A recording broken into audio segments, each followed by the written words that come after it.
con muy grande gozo. Y al entrar en la casa vieron al niño con su madre María y postrándose lo adoraron y abriendo sus tesoros le ofrecieron presentes, oro, incienso y mirra. Pero siendo avisados por revelación en sueños que no volviesen a Herodes, regresaron a su tierra por otro camino. Amén. Todos los años leemos esta porción, más o menos por estas fechas. Creo que es bueno leerla para que estemos informados de todas las cosas previas y posteriores que ocurrieron durante el nacimiento del Mesías, de nuestro Señor Jesucristo. Hoy leía esta misma historia, pero en otra versión. Y en vez de aparecer la palabra magos, aparecía la palabra sabios. Nos dice la Biblia de dónde vinieron, pero no nos dice cuántos vinieron. Es curioso que la tradición, en las cabalgatas famosas, días antes de los reyes, siempre aparecen tres, que incluso hasta se han atrevido a ponerle nombre: Melchor, Gaspar y Baltasar. Iba a saltar. Dos blancos y uno moreno. ¿Os dais cuenta que yo he leído la porción y no dice cuántos eran, ni cómo se llamaban? Podían ser 3, o 10, o 5, o 4. Uno no, porque habla de magos, de sabios, por lo tanto mínimo 2. Pero la Biblia no da el dato de 3. ¿Y los nombres? Tampoco. ¿Qué peligro tan grande corremos cuando nos inventamos las cosas y en vez de ceñirnos a lo que nos dice la fuente, que es la Biblia, comenzamos a oír y a prestar atención a tradiciones, a mitos, a cuentos, y comenzamos a ponerle nombre a personajes que la Biblia ni les da el nombre ni el número? ¿De dónde viene entonces el tema de que eran 3? Bueno, todo esto tiene una explicación, no bíblica, pero la explicación que le han dado es que representan a los 3 continentes conocidos de aquel tiempo: Europa, Asia y África. Uno representando a cada uno de los continentes que en aquel momento se conocían, puesto que Oceanía y América en aquel momento prácticamente no aparecían por ninguna parte. Pero tampoco tenemos base bíblica para decir esto, porque los 3, o los 4, o los 8, todos vinieron del mismo sitio. No vino uno de África, otro de Europa, otro de Asia, y allí se encontraron. No, venían juntos. Y venían los 3 juntos con un propósito. Y vinieron todos dirigidos de la misma manera. No es que uno en África tuvo un sueño, otro en Europa tuvo una visión y se le presentó un ángel, y otro... No dice eso. Todos venían como un equipo, con un propósito, con una serie de presentes, de los cuales hablaremos ahora un poco, y vinieron de Oriente. Ahora, ¿de qué parte de Oriente? Tampoco con exactitud lo sabemos, porque si ustedes se centran en Israel, toda la geografía bíblica parte de Israel. Eso siempre tienen que tenerlo presente. Cuando habla del norte, pero del norte, ¿desde dónde? Desde Madrid, desde Jerusalén, desde Roma. Toda la geografía bíblica siempre parte de Jerusalén. Cuando se habla del norte, pues tienes que coger un mapa, meterte en Israel y decir, ¿qué país queda en el norte? ¿Qué país queda en el sur? Cuando habla del mar grande, ¿de cuál habla? ¿Del Caribe? ¿Del Pacífico? ¿Del Caspio? No, el mar grande es el que está más cerca de Israel, que es el mar Mediterráneo, el Mare Nostrum, que está al oeste. Cuando habla del oriente, pues tienes que mirar desde Israel, no desde donde tú has nacido, porque si no, no encajan las cosas. Desde la geografía bíblica tienes que mirar qué países quedan al este, al oriente, de donde sale el sol. Bueno, hemos escuchado y hemos leído todo tipo de explicaciones, que si eran de la China, algunos dicen que venían de Babilonia, otros dicen que venían del Cáucaso, de tantos lugares, ¿verdad? Venían del este, venían del oriente. Ahora, en aquellos tiempos no era como hoy en día, que cogemos un avión y en unas cuantas horas nos ponemos en la otra parte del mundo. Por muy lejos que quede Chile, por muy lejos que quede Argentina, te montas en un avión en Madrid, en 12, 13 horas llegas a Buenos Aires sin ningún problema. Y has recorrido miles de kilómetros, has cruzado el charco, ¿verdad? Y has llegado casi hasta al extremo de la tierra, a la Patagonia, al fin del mundo. Pero en aquellos tiempos no era tan habitual, no era tan rápido, no era tan fácil el desplazarse de un país a otro. Lo que hoy en día hacemos en unas horas, en aquellos tiempos se tardaba días, semanas, meses y, si me apuras, hasta años. Fíjate, por ejemplo, que cuando hemos ido a Israel, cuando yo les llevo a ustedes a Galilea y les muestro el camino real que aún existe, yo les he dicho, estando allí, que se tarda una semana desde Galilea hasta Nazaret y un poquito más hasta Jerusalén. Una semana, dentro de un país. Ahora, ¿cuánto tardaron estos sabios o estos magos o astrólogos? ¿Cuánto tardaron de Oriente hasta llegar hasta el lugar donde había nacido el Señor? Pues mínimo un año. Mínimo. ¿En qué nos basamos para decir que tardaron como mínimo un año? Cuando uno lee la palabra, uno tiene que prestar atención al contexto, a todo lo que nos cuenta la historia, no solamente a unos cuantos versículos, sino a todo el contexto de la historia, situarnos en el momento de la época y tomar nota de una serie de detalles que nos aportan información que aparentemente no son importantes, pero son muy importantes. La imagen que la mayoría de la gente tiene del nacimiento de Cristo es más o menos así. Encontramos, y por ahí vamos a ver ahora en estos días, si no es que lo han puesto ya, lo que llaman los belenes, los portales, ¿sí? Y van a ver al niño en una cunita, su madre a un lado, el padre a otra, unos ángeles que están allí, los camellos fuera, los magos que entran dentro y se postran delante del niño, detrás una burra, detrás una vaca, ¿sí o no? Esa es la imagen que la gente tiene. Pero eso no es verdad, rotundamente falso. Ya este papa que dimitió, Ratzinger, cuando estaba como papa, no ahora en el paro, cuando estaba como papa, él dijo que eso era mentira, que eso no tiene base ni fundamento bíblico. Allí no estaban todos juntos, el niño, la madre, los animales, los magos, los pastores. Eso es rotundamente falso. Pero es la imagen que la gente tiene. Entonces la gente cuando va al pesebre o al portal que hacen aquí en el ayuntamiento o en otros lugares, pues ve a todos juntos. Sin embargo, si ustedes se fijan, hemos leído en esta noche en el versículo 11 una palabra clave para poder ir desgranando y explicando esta porción. Dice que al entrar en la casa, en todas las Biblias tiene que poner eso, sea de la versión que sea. En todas las Biblias tiene que poner, cuando entraron en la casa vieron al niño con su madre postrado y lo adoraron. En la casa. Ya no están en un lugar temporal. Cuando Herodes, hay varios Herodes en la Biblia, no es siempre el mismo, sino parece que este hombre no se muere nunca. El Herodes que manda a matar a los niños, no manda a matar a niños de 15 días o niños recién nacidos. Él manda a matar a niños menores de 2 años, lo cual quiere decir de que había pasado ya mucho tiempo desde que había nacido hasta que llegan los magos a la casa. Los que sí vieron al niño envuelto decimos en pañales, en trapos, los que sí lo vieron prácticamente recién nacido, fueron los pastores. Los pastores que vivían allí en Belén, allí vivían los pastores.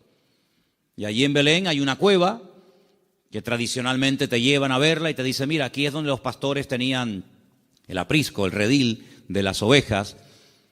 Y vivían en Belén, pero estos señores no vivían en Belén, estos señores vivían muy lejos, vivían en el oriente.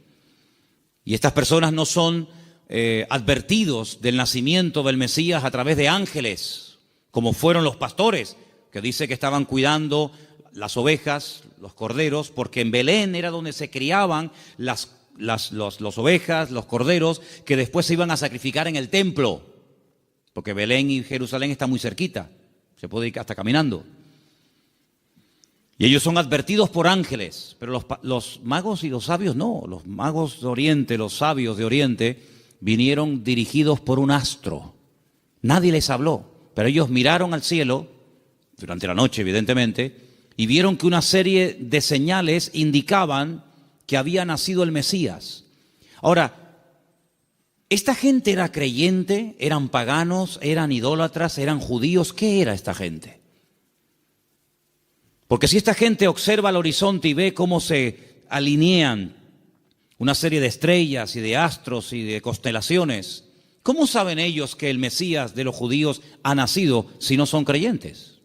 Podían haber interpretado esta señal de una forma completamente equivocada.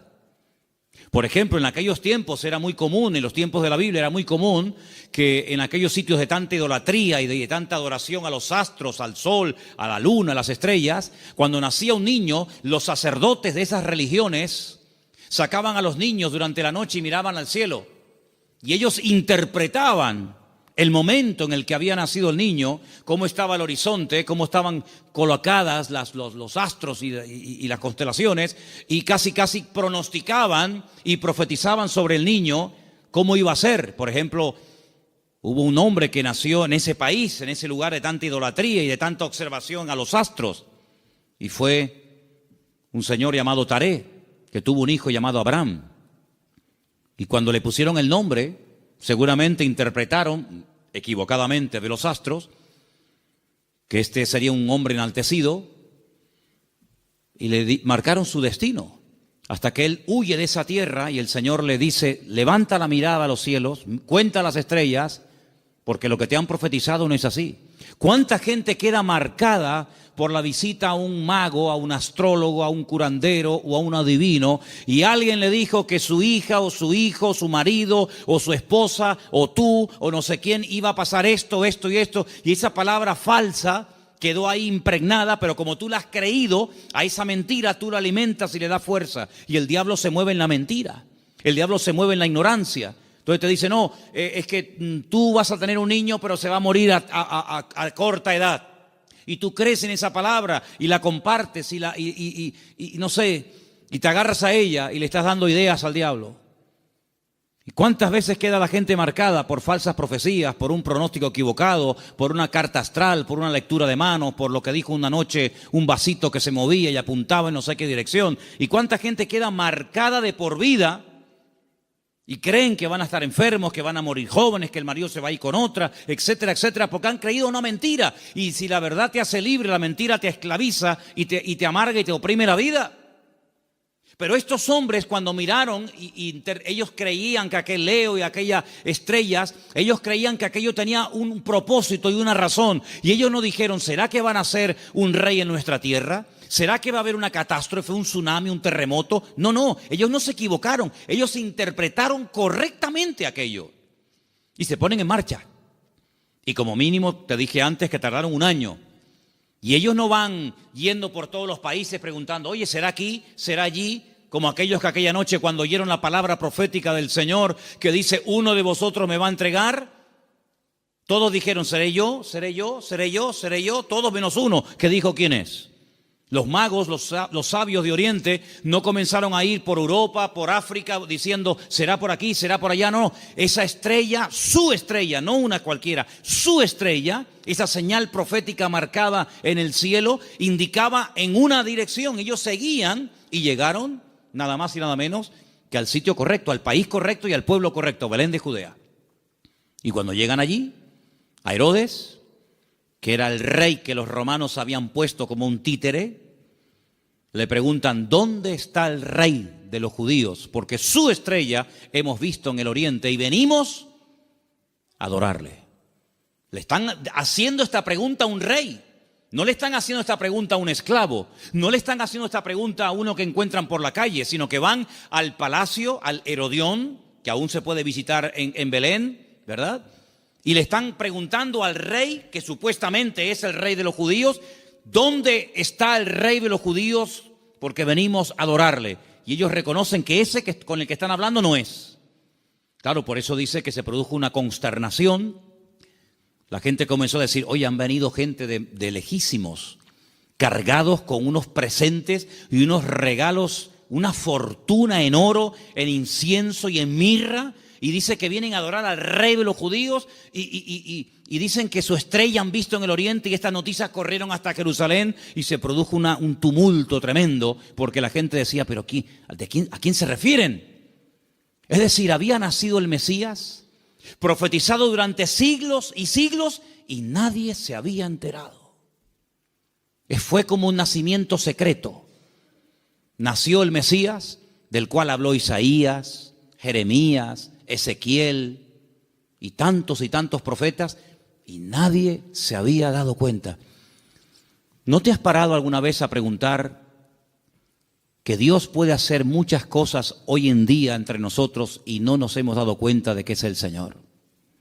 Y atribuimos a la casualidad o a la coincidencia o a la suerte.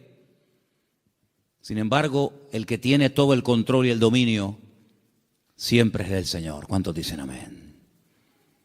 ¿Cómo supieron interpretar estos hombres estas señales correctamente? Bueno, hay varias opiniones. Una de las opiniones más generalizadas y más aceptadas es que en Oriente, desde el principio de los tiempos, siempre hubo una tendencia del hombre que vivía en aquella zona a estar todo el día observando las constelaciones y las estrellas y los astros, tratando de pronosticar, tratando de averiguar el futuro. Ahí nació toda la astrología, ahí nació toda la brujería, ahí en la cuna de todo eso es Babilonia, Babel. Babel es Babilonia, es el mismo sitio. Babel significa confusión, lo que hoy en día sería Irak. Y fue en aquella zona, en aquella parte del mundo, donde ya en los tiempos del libro del Génesis dice que los hombres quisieron construir una torre. La palabra es sigurat, un observatorio, para que desde lo alto pudieran observar y pudieran decir, va a pasar esto, va a pasar aquello, y los astros dicen esto, y los astros dicen aquello. Es verdad que hay astros, y es verdad que hay constelaciones, y es verdad que hay constelaciones que se llaman Piscis y Capricornio, y Tauro y Leo. Es verdad, todo eso es verdad. Hay dibujos que se pueden hacer para interpretar todo eso, pero lamentablemente el hombre lo ha tergiversado y el hombre lo ha utilizado para atar, para engañar, para manipular y para tergiversar las verdades. Pero en aquellos momentos estos hombres, criados en aquel lugar, sabían que algún día nacería un Mesías. Ahora, de todos los profetas de la antigüedad, ¿quién es el que verdaderamente sabía cuándo iba a nacer el Señor? Porque esta profecía que hemos leído esta noche, la vuelvo a leer en Mateo 1:6, y tú, Belén, de la tierra de Judá, no eres la más pequeña entre los príncipes de Judá, porque de ti saldrá un guiador que apacentará a mi pueblo Israel. Estas palabras están fechadas entre el 738 y el 698 antes de Cristo. Son palabras del profeta Miqueas. Ustedes pueden leerlo en el libro que tenemos en la Biblia que lleva su nombre, Miqueas. Pero hubo un profeta que sabía el día exacto en el que el Señor Jesucristo vendría en su primera venida a este mundo, y era el profeta Daniel.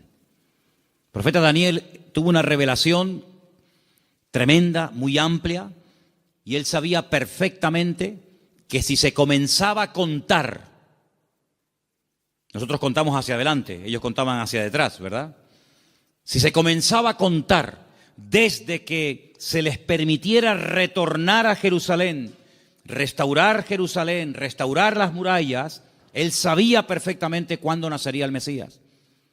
El Señor le dice, sabe pues y entiende que desde la salida de la orden para restaurar Jerusalén hasta el Mesías príncipe, habrá 70 semanas. Eso lo dice Daniel capítulo 9.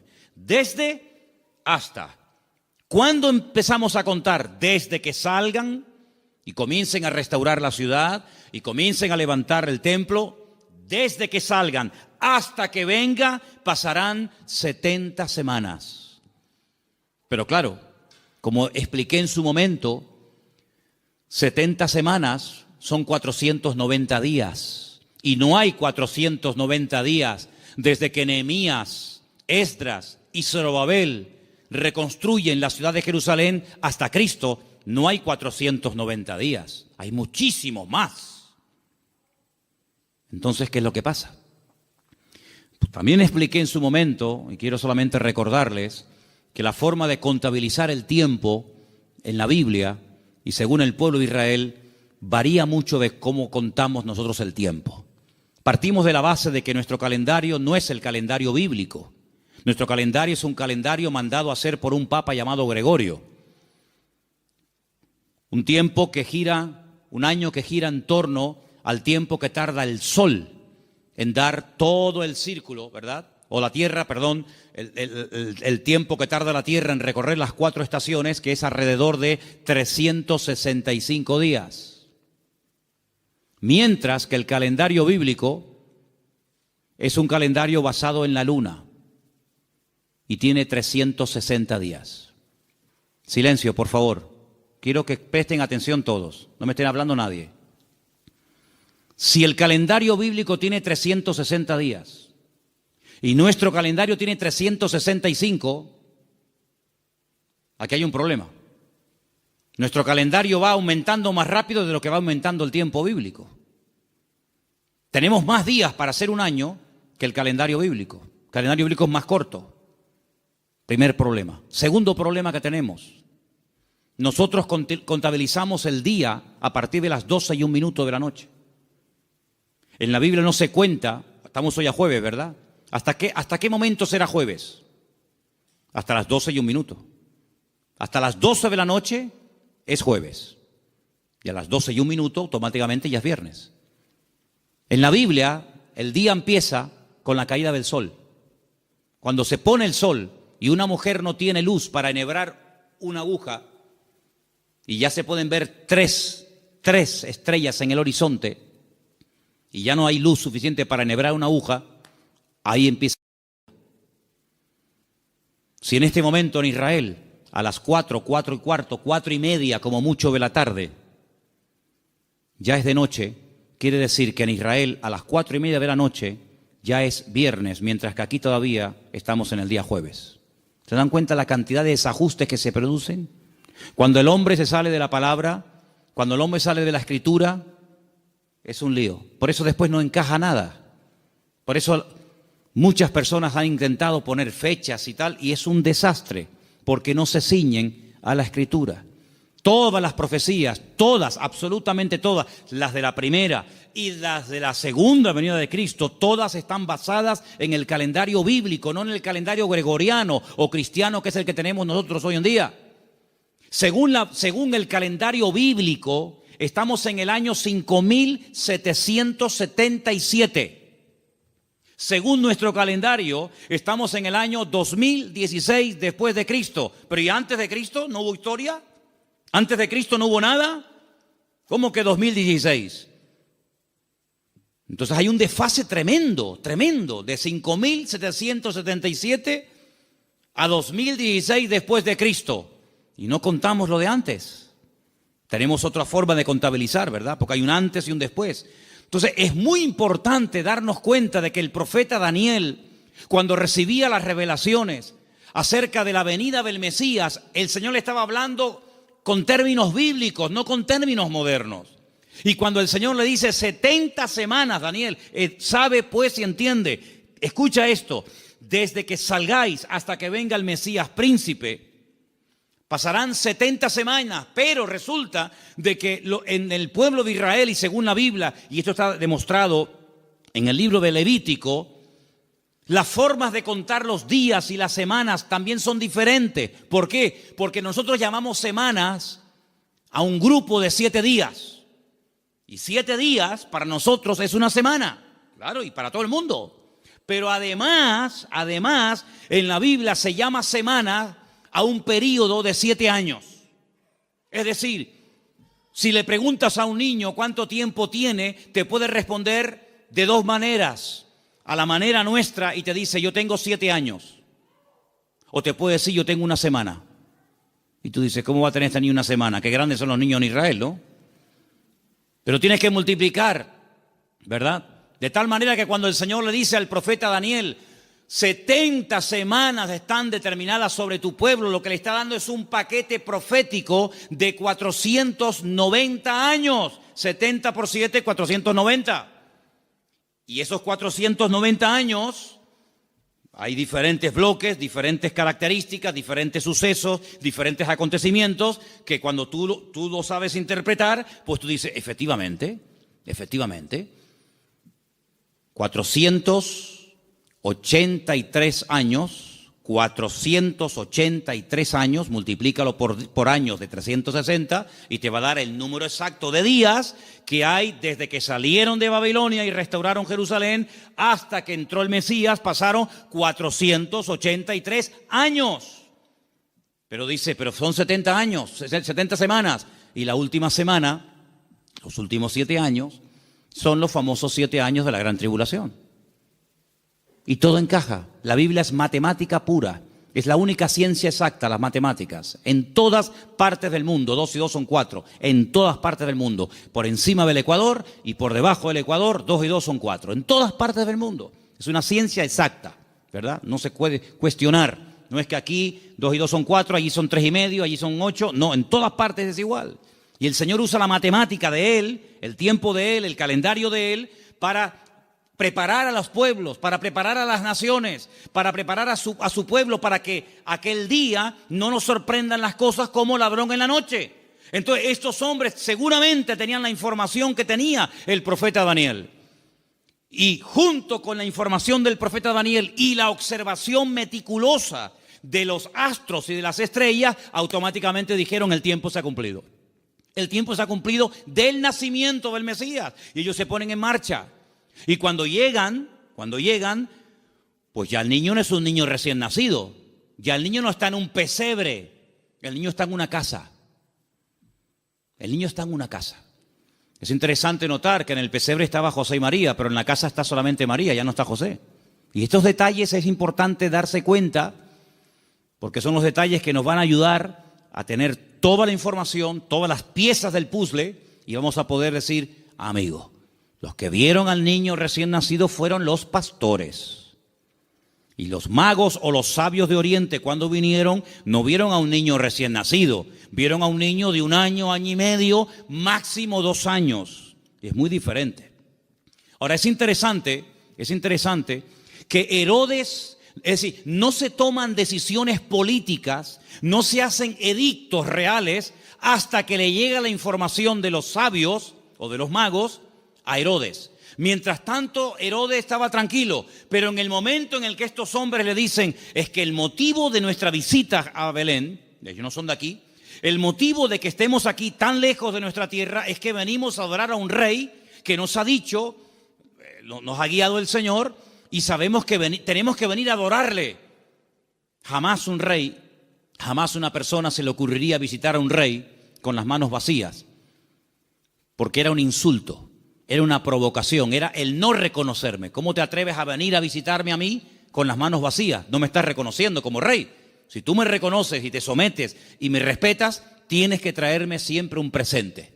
Y por eso ellos vienen cargados con muchos kilos, hermano, ¿no? A veces vemos en las obras de teatro, en las películas, vemos una cajita ahí ridícula. Date cuenta, hermanos, que José era un hombre que tuvo que cerrar su negocio y se tuvo que ir al extranjero a vivir durante un tiempo. Y este hombre, cuando llega a Egipto con un niño pequeño, con su mujer, él no tiene trabajo. Él es un extranjero. Los judíos no eran muy bien vistos en Egipto porque siglos atrás los judíos, a través de otro judío llamado Moisés, habían destrozado el país de Egipto. Por lo tanto, no iba a ser nada fácil para un extranjero abrirse camino en Egipto. Pero tú no te preocupes, el Señor siempre va adelante. Cuando tú haces tu parte, no te quepa la menor duda de que el Señor siempre va a hacer la suya. Eso lo he enseñado yo hasta la saciedad. Algunos hacen caso y otros no hacen caso. Pero los que hacen caso y hacen su parte y se mueven en fe, el Señor siempre les sorprende. Ahora, los que están esperando que se llene la piscina para tirarse, ni con la piscina llena se tiran, porque no se van a tirar. El creyente tiene que andar por fe y no por vista. Ellos se dirigen hacia Belén, el lugar donde estaba escrito que tenía que nacer el Mesías, porque, hermanos, había tantos datos, tanta información, tantas profecías sobre el nacimiento y sobre la vida del Mesías, que era imposible cumplirlas todas. No las voy a mencionar todas, evidentemente, pero se tenían que dar más de 150 profecías en aquel que decía que era el Mesías para poder reconocerlo, valga la redundancia, como el Mesías. Si una persona decía, yo soy el Mesías, y se le preguntaba, ¿de dónde tú eres? ¿Dónde has nacido? Y te decía, yo nací en Capernaum, tú no puedes ser el Mesías. Aunque hagas milagros, aunque prediques muy bonito, tú no puedes ser el Mesías. ¿Por qué? Porque tú no has nacido en Belén de Judea. Por lo tanto, si alguien se levantaba y decía, yo soy el Mesías, y predicaba y hacía milagros, qué bien, ¿será este el Mesías? ¿Cómo te llamas? Yo, Santiago, Jacobo, tú no puedes ser el Mesías. ¿Por qué? Porque el Señor dice cómo se iba a llamar el Mesías.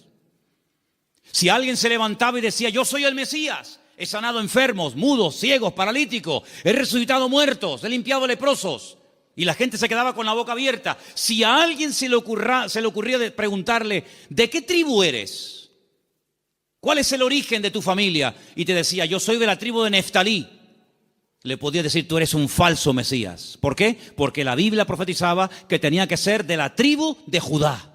No de otra tribu, sino de la tribu de Judá. Por lo tanto, hermanos, era prácticamente imposible que en una persona coincidieran todos los detalles de Belén de Judea, de una joven que nació como nació, de la tribu de Judá, etcétera, etcétera, etcétera. Más aparte, todas las profecías que tenían que llevarse a cabo durante su ministerio público, aparte cómo lo iban a crucificar, porque el Mesías tenía que morir crucificado, no podía morir de viejo, no podía morir de un tiro, de una flecha, de un arco, de una jabalina, no podía morir de un infarto, tenía que morir crucificado entre dos malhechores, no entre 10, no entre 2. Y no le podían partir ni un solo hueso. Eso es imposible, a un crucificado que no le partan ni un hueso. Se los partieron al de la izquierda, se los partieron al de la derecha, pero a Jesús no. A Jesús no. No le podían partir ningún hueso. Y iba a morir como un inicuo, como un pecador, como un vil pecador, pero iba a ser enterrado como un rico. Tantos y tantos detalles que era prácticamente imposible. Pero suponte, imagínate que de los 150 detalles proféticos que tenían que cumplirse en él, una persona cumpliera 149. Pero queda el examen final, el más difícil de todos, la resurrección. Te han horadado las manos y los pies, te han crucificado entre ladrones, te han enterrado en un buen sepulcro, han sorteado tus vestiduras, te ha negado uno de tus discípulos, etcétera, etcétera, etcétera, pero al tercer día no has resucitado. Por lo tanto, aunque cumpliera con 149 profecías, si no cumplía con el examen final, con la PAU, no apruebas el examen, amigo. Por lo tanto, hermanos, cuando estos hombres se ponen en marcha, no es por emociones, no es por un sentimiento pasajero, sino es porque están coincidiendo tantas cosas que ellos van en fe y en obediencia, guiados milagrosamente a través del desierto, probablemente un viaje de más de un año hasta llegar a Belén de Judea. Cuando ellos llegan y le dicen a Herodes que vienen a adorar al Señor, resulta de que le presentan 3 tipos de regalos. Vamos a leerlos nuevamente, por favor. Estamos en Mateo capítulo 2, versículo 11. ¿Lo ponemos? Mateo 2:11. Al entrar en la casa vieron al niño con su madre María y postrándose lo adoraron. Y abriendo sus tesoros le ofrecieron presentes, oro, incienso y mirra. Algunos comentarios dicen que Daniel, cuando recibió la revelación, que la tenemos en la Biblia, por si te interesa conocerla, del nacimiento del Mesías, y también de su reinado, pero estamos hablando de su primera venida, Daniel vivía en el palacio con el rey Nabucodonosor, ¿os acordáis, verdad?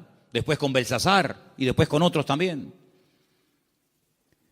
Dicen los comentarios que Daniel no tuvo descendencia, seguramente lo hicieron eunuco, que era lo más probable, y no tuvo descendencia. Pero dice que era uno de los hombres más ricos de todo el país. Después del rey, el que más autoridad, el que más prestigio y reconocimiento tenía, era Daniel.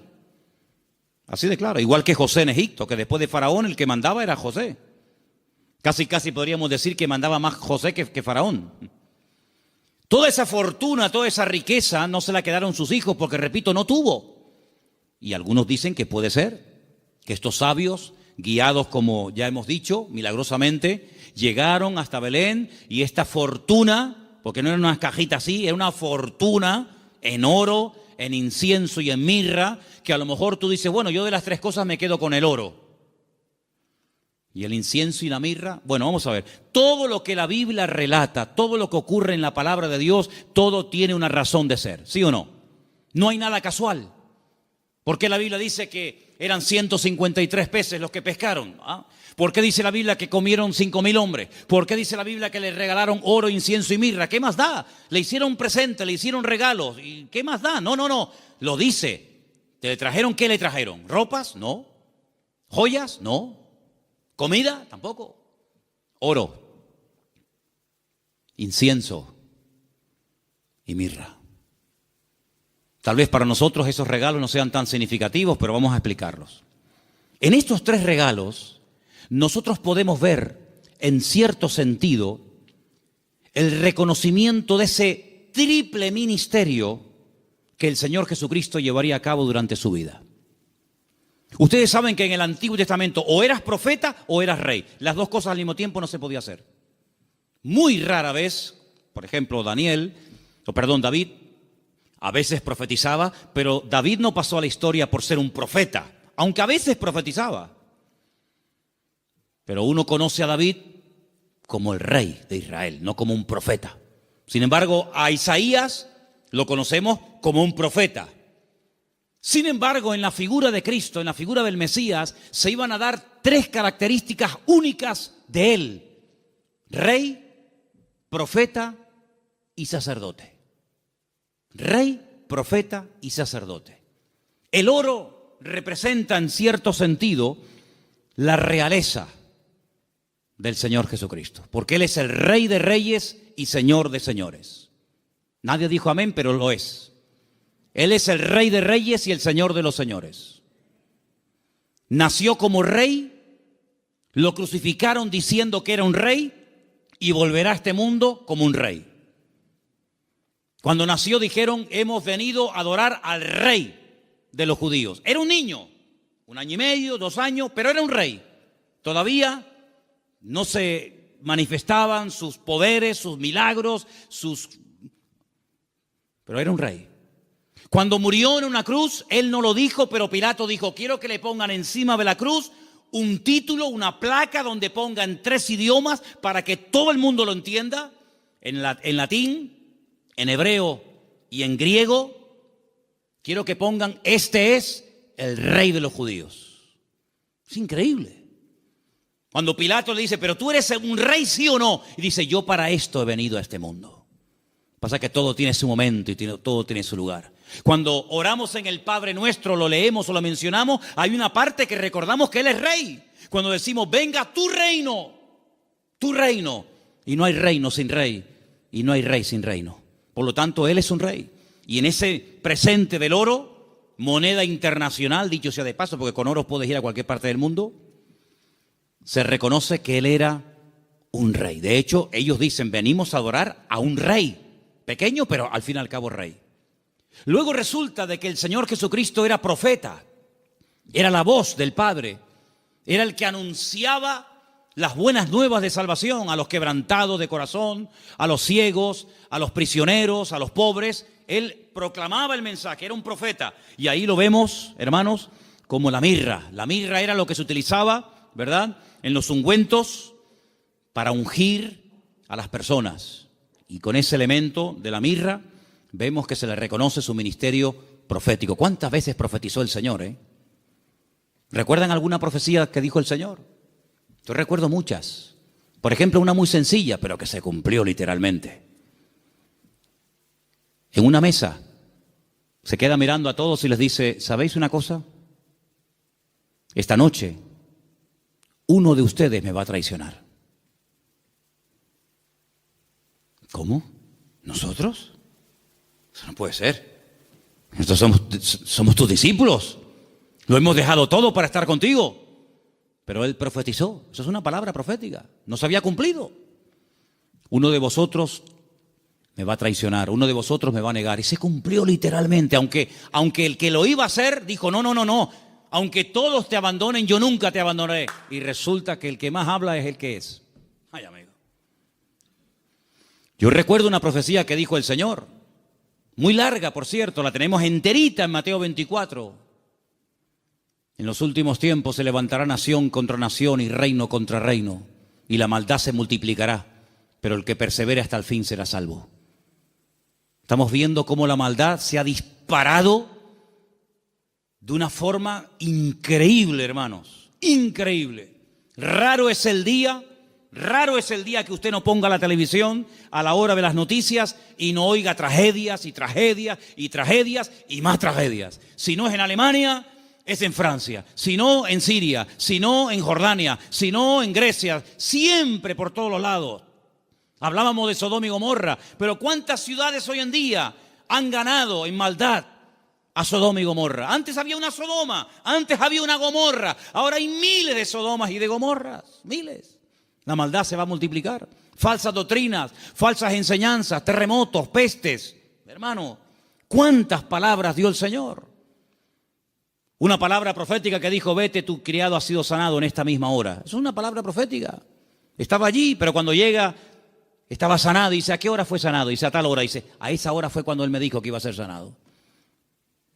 Profeta fidedigno, siempre anunciando la verdad, la palabra de Dios claramente. Y como sacerdote, ahí tenemos representado el incienso que subía continuamente a la presencia de Dios, recuerda el ministerio sacerdotal. Pero algunos de ustedes dirán, pero Cristo no podía ser sacerdote, porque los sacerdotes eran de la tribu de Judá, de la tribu de Leví. Y Jesús, como tú acabas de decir, no era de la tribu de Leví, era de la tribu de Judá. Los de Judá no podían ser sacerdotes. Es verdad, tienes razón. Pero Jesús no es sacerdote según la tribu de Leví, sino Jesús es sacerdote según Melquisedec, rey de Salem. Porque los levitas desaparecieron, pero el sacerdocio de Cristo es constante, permanente y eterno por los siglos de los siglos. Amén. ¿Te das cuenta? Por lo tanto, todo encaja de una forma perfecta. Oro, incienso y mirra. Ahora puedes salir corriendo a Egipto como extranjero, no tienes trabajo, nadie te va a abrir las puertas, pero tú no te preocupes. El hombre te cerrará las puertas, pero Dios que va delante de ti te abrirá todas. ¿Cuántos dicen amén? Esa es la confianza. Y José no cuestionó, José no dijo, bueno, pero esto es una locura, esto es un disparate, y yo cómo voy a cerrar mi negocio y mis herramientas, y yo me dedico a esto y ahora voy a Egipto, y ¿qué hago yo allí? No hablo el idioma, no me conoce nadie, no tengo cliente. No importa. Cuando el Señor te dirija a hacer algo, no tengas miedo. Dice la Biblia que el que pone su mano en el arado y mira atrás, el surco le sale torcido y no sirve. Pero nosotros no andamos por emociones, por sentimientos. Y lo dije una vez, lo que está claro en la palabra, no busque confirmación. Hay gente, no, es que yo quiero ver lo que Dios me dice, que ya te lo dijo. Tú no tienes que orar para ver si es la voluntad de Dios invitar al domingo al culto al vecino. ¿Qué quieres? ¿Molestar a Gabriel con todo lo ocupado que está para que venga a ti a decirte, sí, vete al vecino a hablarle de mí? Cuando la Biblia dice, id por todo el mundo y predicar el evangelio a toda criatura. Lo escrito no necesita confirmación. Los que siempre buscan confirmación son los que dudan, los que no se terminan de fiar, los cobardes como Gedeón, que ponía una prueba y vamos a poner otra, y vamos a poner otra. ¿Cuántas pruebas queremos? Por lo tanto, hermanos, la visita de esta gente fue algo realmente increíble, algo tremendo. Pero, al mismo tiempo, tengo que decir que Herodes le dio un encargo. Herodes le dijo, bueno, pues díganme dónde está exactamente para que yo después vaya y también le adore juntamente con ustedes. Estaba mintiendo, estaba diciendo mentiras. Nunca fue a adorarlo, al contrario. Al contrario. Vamos a leerlo. Estamos en Mateo capítulo 2.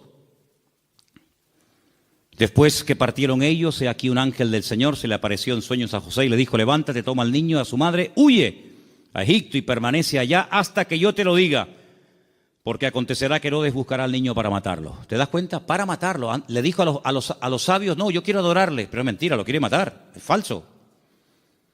Y él despertando tomó de noche. Pero si el Señor me ha hablado, cuanto antes ponga la palabra en práctica, mejor. ¿Para qué esperar a mañana? De noche, me levanté. Se levantó de noche. Y dice, tomó al niño y a su madre y se fue a Egipto. Y estuvo allá hasta la muerte de Herodes, para que se cumpliese lo dicho por el Señor por medio del profeta, cuando dijo: de Egipto llamé a mi hijo.